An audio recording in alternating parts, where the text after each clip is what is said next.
wabarakatuh semuanya. Waalaikumsalam. Waalaikumsalam warahmatullahi wabarakatuh. Tuh, Halo semuanya, selamat pagi, selamat datang teman-teman di podcast Pendidikan Agama Islam kelompok 9 dan 10. Nah, di sini kita akan menggali topik yang sangat relevan dengan tugas UAS mata kuliah metodologi PAI, yaitu bagaimana memilih metodologi PAI yang tepat untuk generasi milenial. Tapi sebelum masuk ke dalam perbincangan, mari kita perkenalkan dulu host dan narasumber kita pada podcast kali ini. Di sini saya Sinta Mardiatul Fitriah dari Prodi Pendidikan Bahasa Arab sebagai host. Dan saya nggak sendiri, tapi juga ditemani dengan host keren satunya. Silahkan Kak, perkenalan diri. Oke, perkenalkan nama saya Muhammad Yusuf. Saya juga dari Prodi Pendidikan Bahasa Arab. Nah, di sini saya juga sebagai salah satu host di podcast ini. Nah, selanjutnya kita kenalan dulu dengan narasumber-narasumber kita. Mungkin dari Mas Diva ini, ya. Oke, baik. Perkenalkan semuanya, nama saya Diva Khairatila. Lalu saya juga berasal dari jurusan yang sama dengan Mbak Sinta dan Mas Yusuf, yaitu dari Prodi Pendidikan Bahasa Arab Universitas Negeri Malang. Salam kenal semuanya. Halo. Salam kenal, Kak Diva. Nah, kemudian satunya ada, ya,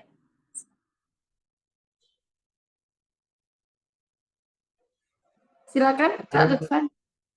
halo semuanya. Nama saya Yusur Lutfan Nasrullah. Saya juga dari Prodi Bahasa Arab. Salam kenal. Halo, Salam Mas kenal. Yusuf. Nah, karena kita sudah berkenalan nih dengan host dan narasumber pada podcast kali ini, pasti teman-teman sudah nungguin ya apa yang akan kita bahas hari ini. Kita mau bahas apa nih, Kak Yusuf? Bisa dijelaskan? jadi di sini kita akan menjelajahi topik menarik ini ya, seputar bagaimana kita dapat memilih metodologi pendidikan agama Islam yang tepat untuk generasi milenial yang sedang kita jalani di era modern seperti ini. Oh, bener banget nih, Kak Yusuf. Karena generasi milenial sekarang, di zaman sekarang juga sangat dekat dengan teknologi ya. Makanya kita Ya, benar sebagai sekali. seorang pendidik itu, ya, sebagai seorang pendidik juga harus bisa memilih metodologi apa yang tepat untuk generasi saat ini. Nah, pertama-tama mari kita pahami kebutuhan khusus generasi milenial dalam pembelajaran agama Islam. Ya enggak? Benar sekali ini. Nah, salah satunya itu ada eh, yang kita bahas yaitu karakteristik generasi milenial. Benar banget nih, Kak. Kita harus mengetahui bagaimana karakteristik generasi milenial dapat mempengaruhi cara mereka menerima dan memproses pembelajaran agama Islam pada zaman sekarang.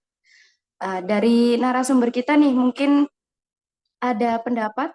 Silakan dari Kak Diva dulu ya. Silakan. Ya, mungkin ya. Tadi pertanyaan pertama itu kan karakteristik dari generasi milenial itu sendiri ya. Jadi untuk karakteristik dari generasi milenial ini tuh kalau misalkan yang seperti kita ketahui ya, generasi milenial itu kan benar-benar memiliki rasa penasaran yang sangat amat tinggi. Jadi sekalinya dia mengetahui sesuatu, itu tuh dia langsung memiliki rasa untuk kayak ingin terjun ke dalam hal tersebut. Jadi dia benar-benar memiliki rasa penasaran yang tinggi. Nah, setelah dia memiliki rasa penasaran itu, rata-rata para generasi milenial ini tuh cenderung responsif dalam menanggapi sesuatu yang baru dari yang dia ketahui. Jadi udah penasaran, lalu dia juga istilahnya responsif, kayak tanggap dalam entah dia apa namanya tanggap dalam ingin tahu akan hal baru atau mungkin tanggap dalam hal melakukan sesuatu yang baru seperti itu.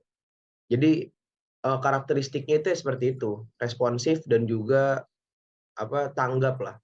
Jadi benar-benar dia tuh memiliki rasa penasaran yang sangat amat tinggi dan itu juga menguntungkan bagi kita sebagai em, tenaga pendidik untuk sekiranya mengetahui cara untuk mendidik generasi-generasi milenial seperti ini tuh seperti apa.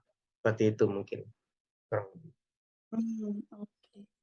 Baik, berarti ini kalau pendapatnya Kak Diva itu generasi milenial adalah generasi yang responsif dan tanggap gitu ya, nggak kayak orang-orang dulu yang kalau belajar tuh cuman tinggal dengerin, nyatet kayak Ya, gitu. benar sekali. Kemudian kalau menurut Kak Lutfa nih, bagaimana karakteristik generasi milenial? Oke, karakteristik ya. Ngomong-ngomong soal karakteristik itu kan tumbuh ke salah satunya karena faktor lingkungan. Nah, faktor lingkungan itu kan ada dua opsi antara waktu atau tempat, zaman atau makan. Nah, generasi milenial ini itu sedang tumbuh, yaitu pada zaman di mana teknologi ini sedang berkembang pesat. Generasi milenial itu sangat memiliki akses yang sangat mudah untuk menggali informasi, untuk belajar. Nah, itu bisa dicari di internet, media sosial, dan platform daring lainnya. Keterbukaan tersebut terhadap berbagai pandangan dan interpretasi agama bisa meningkatkan eh, mereka untuk semangat mencari informasi. Karena mereka sangat mudah sekali untuk mencari informasi tersebut. Bisa tanpa misal kita harus kuliah ataupun sekolah, sedangkan generasi yang sekarang tuh tinggal ketik di Google aja mungkin sudah mendapatkan informasi yang ingin dapatkan. Mungkin begitu kalau dari saya. Oke, terima kasih Kak Lutfan.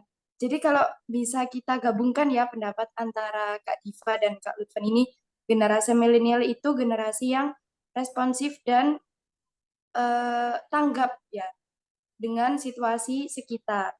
Apalagi didukung dengan zaman sekarang yang modern dan serba teknologi. Jadi mereka bisa mencari informasi-informasi sendiri tanpa bertanya atau tanpa duduk di kelas. Benar Oke, sekali, Kak benar. Yusuf mungkin iya. Mungkin udah cukup bagus ya jawaban dari teman-teman tadi. Eh, Mungkin bisa langsung materi selanjutnya. Di Nah, ini kan Bukan setelah materi ya Kak ya kayaknya. oh, Kuliah kalau materi. oh ya, ya. Lanjut Langsung ke aja. segmen selanjutnya aja ya. Oke, oke. Jadi, nah setelah kita mengetahui bagaimana karakteristik generasi milenial, nah alangkah baiknya sebagai seorang pendidik kita juga harus tahu kan prinsip-prinsip eh, pelaksanaan metodologi juga ya Kak. Gitu ya Kak Sinta. Iya, bener banget. Karena kalau kita sudah tahu karakteristiknya tapi belum tahu prinsipnya kan ya bingung. Maksudnya metode apa yang tepat digunakan dengan karakteristik seperti ini. Kita juga harus memperhatikan prinsip-prinsipnya juga. Benar sekali. Nah, jadi mungkin apa saja sih prinsip-prinsip pelaksanaan metodologi yang harus diperhatikan bagi seorang pendidik sebelum menentukan metode pembelajaran bagi siswa, terutama untuk mungkin PAI ya di sini kaitannya kita. Mungkin jawaban dari Mas Lutfan dulu. Baik, pertanyaannya prinsip pelaksanaan metodologi untuk seorang pendidik ya. Jadi bicara prinsip itu tentu kita harus memperhatikan bagaimana lapangan. Intinya siswa. Kita harus menentukan metode yang baik untuk siswa. Berarti kita harus memperhatikan siswa. Tapi ada prinsip. Seperti yang dikatakan oleh Omar Muhammad Al-Taumi Al-Saibani. Prinsip tersebut yang pertama adalah mengetahui motivasi, keperluan, dan minat anak didiknya. Nah, siswa ini kan niatnya dia untuk belajar untuk ke sekolah ini kan macam-macam. Ada yang memang dia kepingin pinter, ada yang mungkin terpaksa disuruh orang tua gitu kan. Jadi kita harus perhatikan hal tersebut agar pembelajaran itu dapat ini berjalan dengan baik dan memperoleh apa yang siswa tersebut ingin dapatkan gitu. Yang kedua, mengetahui tujuan pendidikan yang sudah ditetapkan sebelum pelaksanaan pendidikan. Jadi kalau kita mau istilahnya memulai semester, kalau di kuliah semester, itu kan ada tuh tujuan pendidikan. Nah, ini itu harus ditetapkan. Karena kalau tujuannya nggak jelas nanti mempengaruhi juga ke proses pembelajarannya. Jadi tujuan itu sangat penting. Yang ketiga, mengetahui tahap kematangan, perkembangan, serta perubahan tingkah laku anak didik. Jadi setiap anak didik itu perlu dianalisis. Kematangannya seperti apa, perkembangannya, tingkah lakunya. Karena dengan tingkah laku atau kematangan yang berbeda, maka metode yang digunakan juga akan menjadi berbeda. Kenapa kok harus berbeda? Agar tercipta proses pembelajaran yang baik dan tercapai tujuan dari pendidikan tersebut. Mungkin itu dari saya bisa dilanjutkan oleh Mas Diva. Oh, jadi dari Mas Lutoni mungkin mengenai kondisi siswa ya. Jadi keadaan siswa itu bagaimana, nanti bisa kita mengetahui prinsip-prinsip pelaksanaan metode. Nah, sekarang mungkin ada yang berbeda nih dari Mas Diva ini. Ya, jadi di sini saya izin menambahkan ya tadi dari Mas Lutfan. Em, ini sebenarnya kutipannya sama dari Omar Muhammad Al-Taumi Al-Saibani ya. Jadi saya di sini ingin melanjutkan. Selanjutnya itu setelah tadi Mas Lutfan kan mengetahui perbedaan-perbedaan individu dalam anak didik ya. Nah, setelah itu ada memperhatikan kepahaman dan mengetahui hubungan-hubungan integrasi pengalaman dan kelanjutannya, keaslian, pembaharuan, dan kebebasan berpikir. Jadi di sini kita apa ya sebagai tenaga didik juga harus memperhatikan yang namanya tuh pemahaman dan juga hubungan integritas dari seorang apa yang kita didik ini. Jadi nggak serta-merta kita mengajar tuh hanya masuk kelas, lalu istilahnya hanya mengajar, tapi kita juga harus memahami bagaimana karakteristik dari siswa-siswa kita ini kan. Lalu selanjutnya ada menjadikan proses pendidikan sebagai pengalaman yang menggembirakan bagi anak didik. Nah, di sini tuh kalau misalkan yang dirasakan oleh mungkin orang-orang yang sudah tua sekarang ya pas mereka masih sekolah itu tuh rasanya itu jika sekolah itu seperti istilahnya monoton. Karena saya juga sempat dengar lah dari cerita dari ayah saya, dari ibu saya tuh mereka tuh menceritakan bahwasannya zaman dulu itu yang namanya sekolah tuh benar-benar sangat membosankan. Seperti hanya masuk kelas, lalu ya menulis, hanya menulis, lalu hanya menyimak, tidak ada variasi-variasi lain yang dilakukan oleh tenaga didik di zaman dahulu. Maka dari itu saat ini kan banyak ya metode-metode pembelajaran yang sudah diaplikasikan, yang sudah digunakan di setiap sekolah-sekolah. Seperti ada yang seperti kita ketahui itu study tour, lalu juga ada yang namanya studi kasus, seperti itu. Jadi hal-hal seperti itu tuh yang harus diperbanyak, yang harus diperkaya. Agar apa? Agar menciptakan yang namanya itu kemenarikan dari anggota didik ini, dari peserta didik kita, jadi biar mereka ini nggak bosen, nggak gabut kayak gitu. Jadi ya diperbanyak variasi dari metode pembelajarannya. Lalu yang terakhir ada menegakkan uswatun hasanah seperti itu. Oh, Masya Allah banget jawabannya ya. Sangat berkelanjutan dari Mas Stihar gitu ya. Iya, nyambung, saling berkaitan. Jadi tadi ada 1 poin kayaknya yang saya dengarkan. eh, Mungkin bisa saya simpulkan aja ya. Yang pertama mengetahui motivasi, kemudian mengetahui tujuan pendidikan, mengetahui tahap kematangan, serta perubahan tingkah laku pada anak didik, kemudian mengetahui perbedaan-perbedaan individu, memperhatikan kepahaman dan mengetahui hubungan-hubungan integrasi pengalaman dan kelanjutan. Kemudian menjadikan proses pendidikan sebagai pengalaman yang menggembirakan bagi anak. Nah, ini sangat perlu sekali ya bagi kita sebagai mungkin calon-calon guru, harus sebisa mungkin untuk ya di kelas harus mengembirakan lah ini. Terus yang terakhir menegakkan suatu hasanah. Insya Allah sangat agamis banget. Alhamdulillah. Syukran. Insya Allah. Hmm. Oke, Kak. Karena kita udah mengetahui ya bagaimana karakteristik generasi milenial, kemudian kita juga sudah tahu prinsip-prinsip apa yang harus diperhatikan. Sekarang kita bahas mengenai karakteristik metodologi PAI yang menarik perhatian dan memotivasi generasi milenial nih. Nah, benar sekali. Ini kita kan dari tadi membahas karakteristik metodologi secara umum ya. Nah, ini kita masukkan ke dalam PAI mungkin, lebih ke pendidikan agama Islam. Soalnya PAI itu biasanya dipandang, ya pembelajarannya biasa-biasa aja, nggak ada menarik-menariknya, karena masalahnya tentang agama. Mungkin dari narasumber kita ini nanti kita bisa mendengarkan lebih jelas dan mendapatkan apa ya, pembaruan lah untuk guru-guru seperti, Iya, benar. calon-calon guru seperti ini.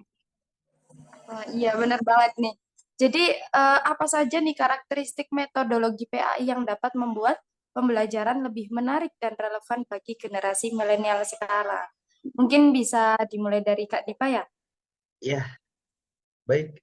Sebenarnya untuk karakteristik dari metodologi PAI yang bisa kita pakai ya nanti untuk sebagai kita nanti pembelajaran, sebagai kita nanti untuk mengajar para siswa nanti ya.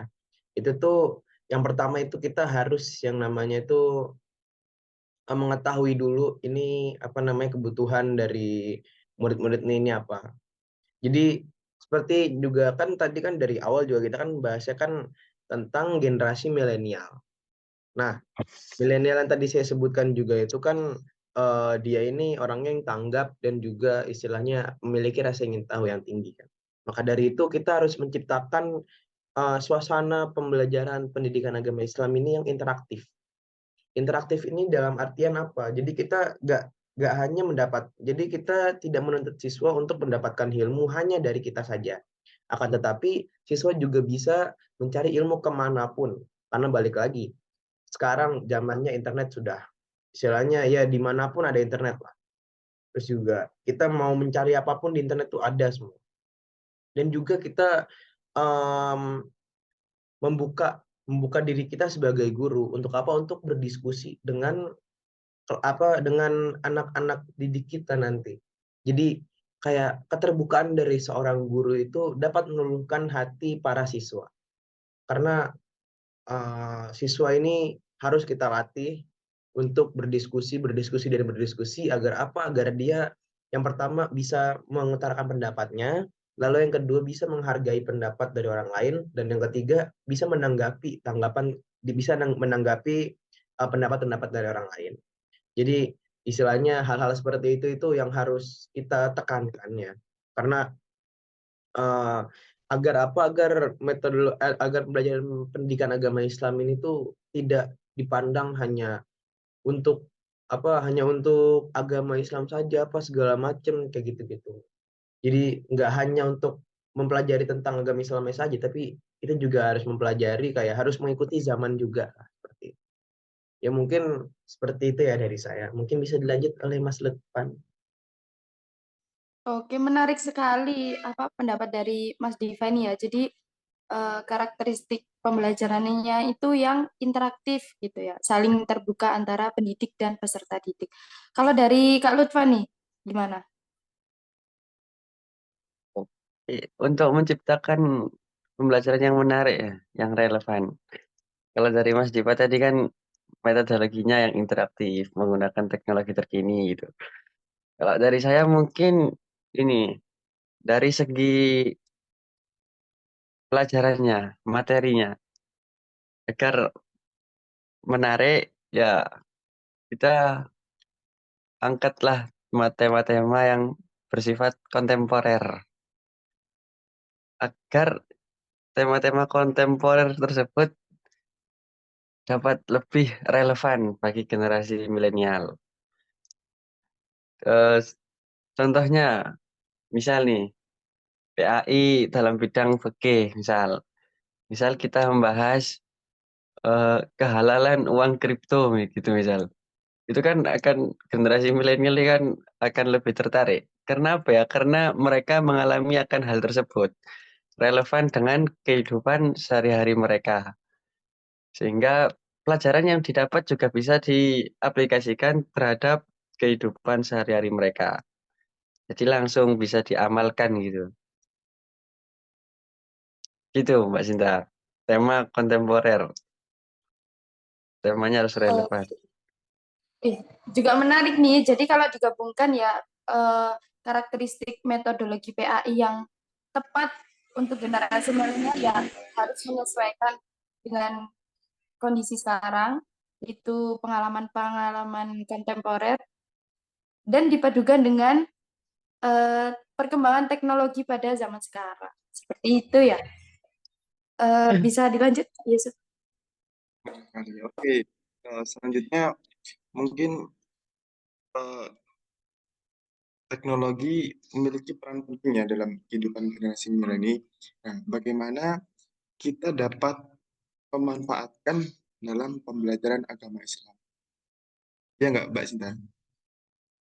Iya, benar banget, Kak. Langsung kita Nah, kan, tanyakan aja kepada narasumber kita.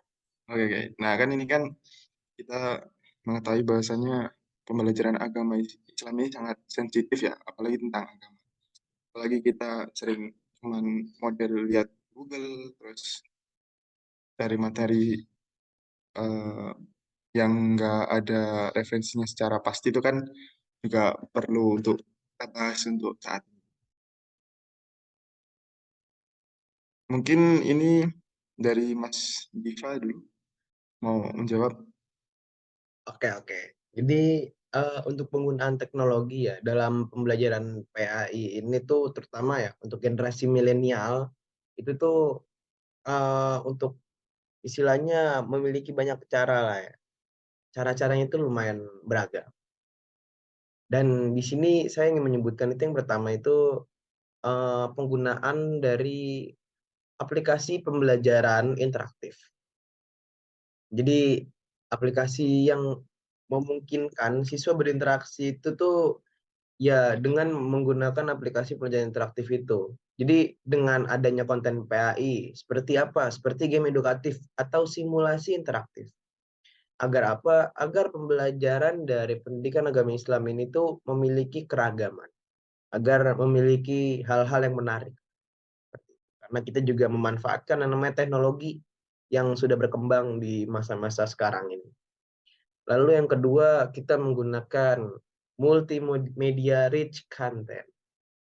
Nah, di sini multimedia rich content ini tuh memiliki artian bahwasannya media yang memiliki konten yang beragam.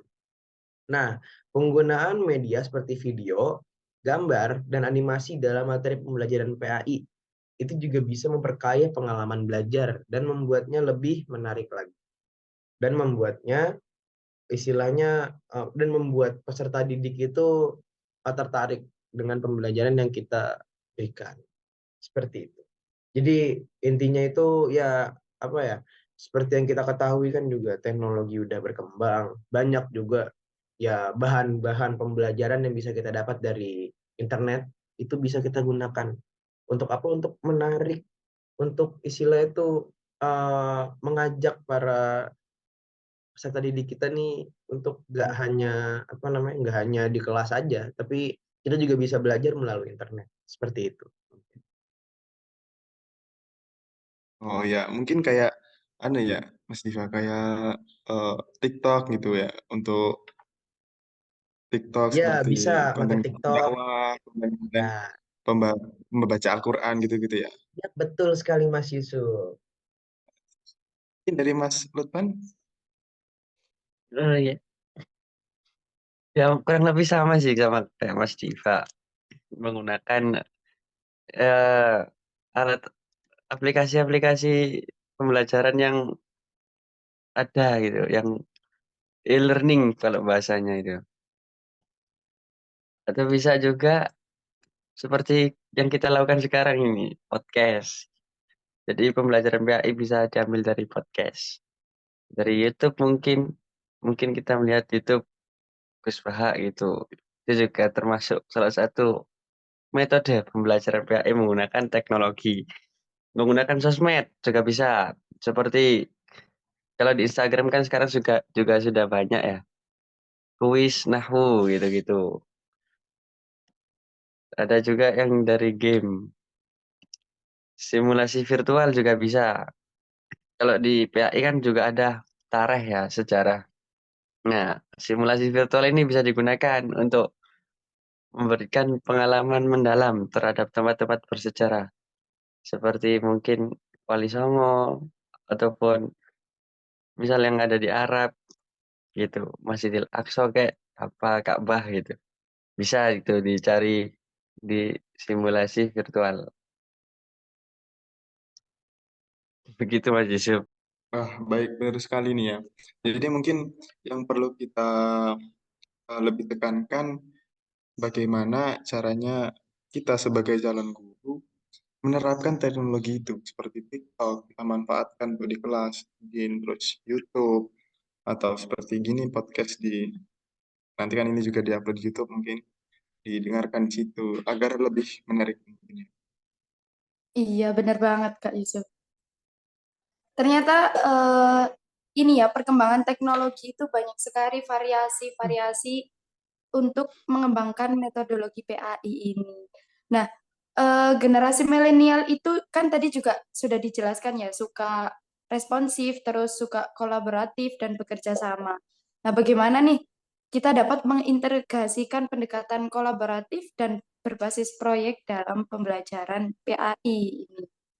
Sekali seperti yang kita ketahui kayak kita sebagai mahasiswa kan biasanya dituntut untuk menghasilkan sebuah eh, proyek ya.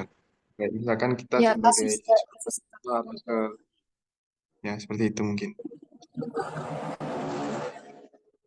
Jadi pertanyaannya nih, bagaimana pendekatan kolaboratif dan pembelajaran berbasis proyek dapat membantu generasi milenial memahami dan menerapkan nilai-nilai agama Islam dalam kehidupan sehari-hari mereka? Silakan narasumber kita nih. Pasti menarik-menarik jawabannya. Dari Mas Lutfan ya? Tadi Mas Diva apa Mas Lutfan dulu ya? Tadi Pertanyaan saya sebelumnya. dulu. Oh ya, sekarang Mas Lutfan berarti. Silakan.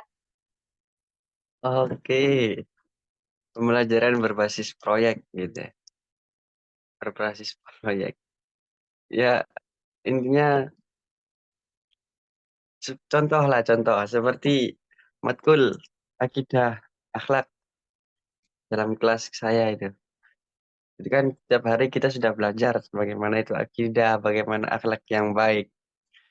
Nah, kemudian ada sesi di akhir semester yaitu berjudul bakti sosial, yaitu beramal kepada sesama, pada yatim piatu, panti jompo, dan lain-lain.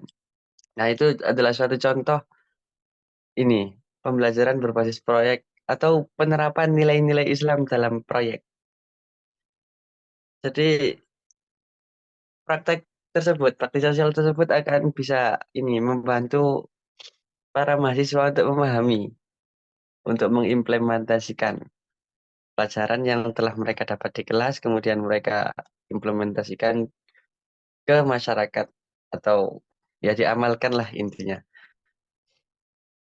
Atau mungkin bisa pembelajaran yang berbasis masalah yaitu eh, mencari solusi atau tantangan yang ada di sekitar kita. Ya, apa yang ada di sekitar kita, masalah yang menimbulkan masalah di masyarakat, kemudian kita pecahkan solusinya. Seperti Basul Masail gitu. Itu kan masalahnya benar-benar ada di masyarakat. Kemudian dibawa ke forum diskusi sehingga ditemukan solusinya, enaknya gimana kan gitu. Itu juga salah satu contoh pembelajaran berbasis proyek dalam pendidikan agama Islam. Itu kalau dari saya. Oke, seru sekali ya ini berarti apa Mas Lutfan terjun langsung ke bakti sosial ya. Mungkin bisa Hmm. diceritakan pengalamannya apa hikmah yang bisa didapat tuh kemarin. Hikmah. Kebetulan kemarin tuh kami ke ini panti asuhan yatim dan duafa. Jadi ya hikmah yang didapat ya kita bisa jadi tahu seberapa beruntung sebenarnya kita. Kita harus lebih bersyukur lagi. Intinya bersyukurlah melihat orang-orang yang mohon maaf tidak ada orang tuanya atau mungkin berkekurangan. Jadi ketika kita melihat tuh, oh kayaknya ada yang lebih kurang dari saya. Jadi harus harus banyak-banyak bersyukur. Intinya itu. Keren banget. Oke, terima kasih Mas Lutfan. Berarti memang benar-benar eh, proyek dalam PAI itu bisa memberikan pengalaman secara langsung ya kepada peserta didik. Nah, kalau dari Mas Diva nih, mungkin bisa diceritakan pengalaman atau bagaimana nih menurut Mas Diva? Oh iya, iya.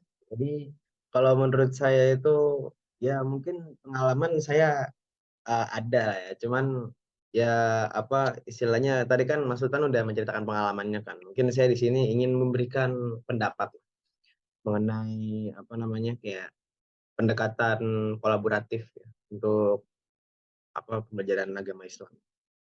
Jadi apa namanya kayak dengan adanya proyek kayak misal kayak kita mengadakan proyek apa namanya untuk pembelajaran pendidikan agama Islam itu tuh istilahnya benar-benar apa namanya memiliki manfaat yang kaya, manfaat yang banyak.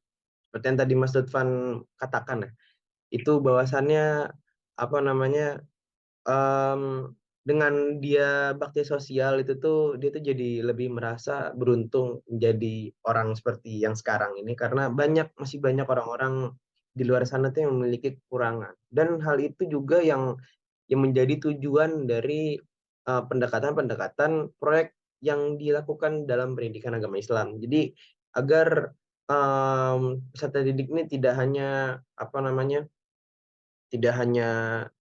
membayang-bayangkan saja, tapi juga dia melihat kenyataannya. Jadi kayak benar-benar terjun ke lapangan, lalu dia melihat, lalu dia menilai seperti itu. Jadi bisa dibilang hal ini juga sangat-sangat memiliki potensi yang besar untuk menarik kemενarikan dari pembelajaran agama Islam seperti itu. Iya, benar banget nih. Wih, sangat menarik ya ini pendapat dan pengalaman dari narasumber kita. Ya enggak, Mas Yusuf? Benar sekali, Mbak. Mungkin ini eh, yang terakhir ya kayaknya. Kita udah dari tadi bahas dari awal. Yang pertama, karakteristik generasi milenial, terus prinsip pelaksanaan metodologi PAI, kemudian karakteristik metodologi PAI yang menarik, eh, teknologi dalam pembelajaran PAI, pembelajaran kolaboratif dan berbasis proyek.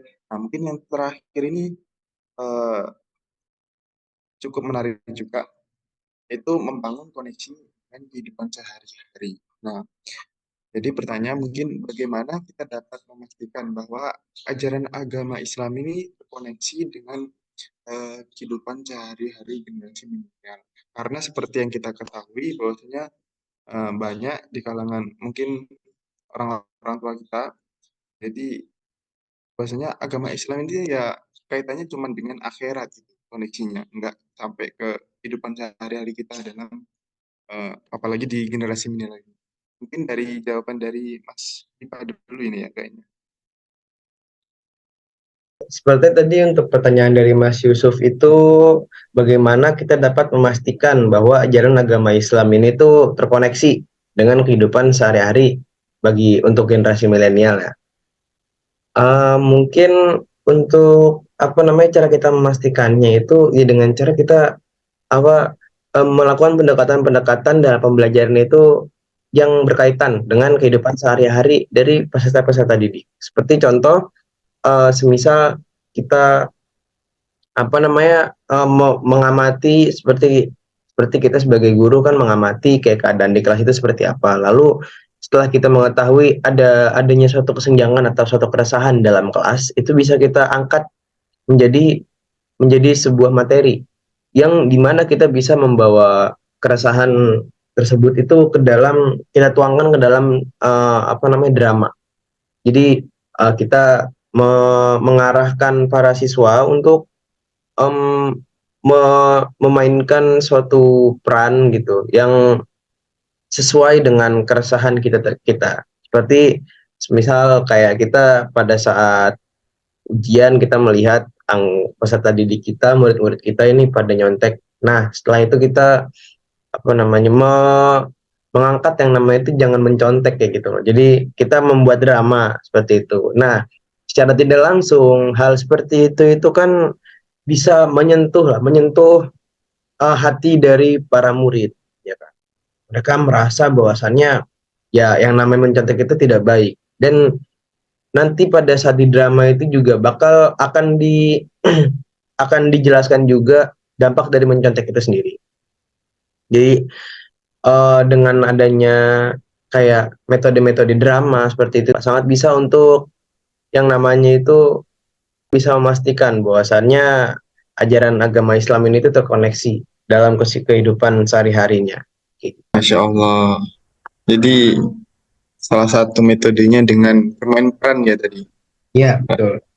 Di kelas kita melaksanakan bermain peran metode. Jadi misalkan kita mengangkat tema yang tadi Mas Dipa sebutkan kayak mencontek. Jadi salah satu siswa jadikan pemainnya yang mencontek dan yang lain sebagai mahasiswa yang tidak mencontek. Jadi dia bisa langsung merasakan uh, positifnya, negatifnya dari pembelajaran itu. Jadi dia merasa lebih paham juga ya kan tentang materinya tersebut.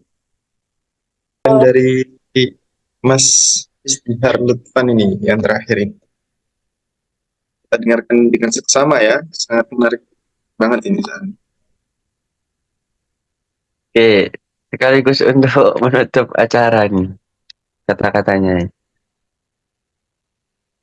Pertanyaannya kan bagaimana implementasi intinya. Intinya implementasi agama Islam terhadap kehidupan sehari-hari. Ya, memang sudah seharusnya Islam itu dihadirkan dalam aktivitas kita dalam sehari-hari. Jadi Islam itu tidak hanya menjawab persoalan tentang ritual, tentang persoalan fikih, atau persoalan akhirat yang tadi kata Mas Yusuf. Islam tidak hanya terbatas pada ruang tersebut. Tapi Islam itu sebenarnya sangat luas dan tidak terbatas dalam menghadapi kehidupan sehari-hari oleh siapapun, dimanapun, dan kapanpun. Maka setiap kita melakukan aktivitas, jika itu diawali dengan niat yang tepat, dikerjakan dengan jujur, sabar, ikhlas, istiqomah, dan memilih pendekatan atau cara yang terbaik, maka aktivitas tersebut akan menjadi amal soleh atau koneksi lah dengan apa yang kita pelajari dalam pendidikan agama Islam. Jadi jadikan setiap aktivitas kita itu menjadi amal soleh. Penutupan yang sangat bagus sekali Mas Isdihar.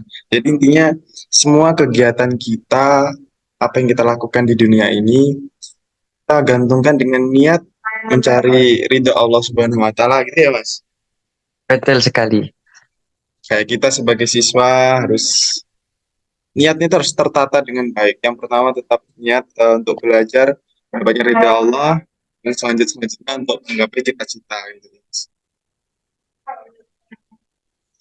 Ya, mungkin Oke. ini sesi terakhir ya. Mungkin dari Mbak Sinta ini tanggapannya. Ih, keren banget. Semoga tanggapan-tanggapan dari narasumber kita itu bisa menjadi referensi kita sebagai calon pendidik agar tepat ya saat memilih metode yang akan kita terapkan ke anak didik kita seperti itu. Nah, ini Mas Yusuf karena waktu kayaknya sudah menunjukkan waktu duhur ya. Itu Kali. dia pembahasan, ya, itu dia pembahasan kita tentang memilih metodologi PAI yang tepat untuk generasi milenial. Terima kasih kepada teman-teman yang sudah mendengarkan, kemudian kepada narasumber yang sudah hadir juga. Jangan lupa untuk berlangganan podcast kami untuk mendapatkan informasi terkini seputar pendidikan agama Islam. Nah, di sini saya Sinta dan teman saya. Yusuf, sampai Oke, jumpa di episode berikutnya. wassalamualaikum warahmatullahi Warahmatullahi wabarakatuh. wabarakatuh. Wah, Waalaikumsalam Bye-bye. warahmatullahi wabarakatuh.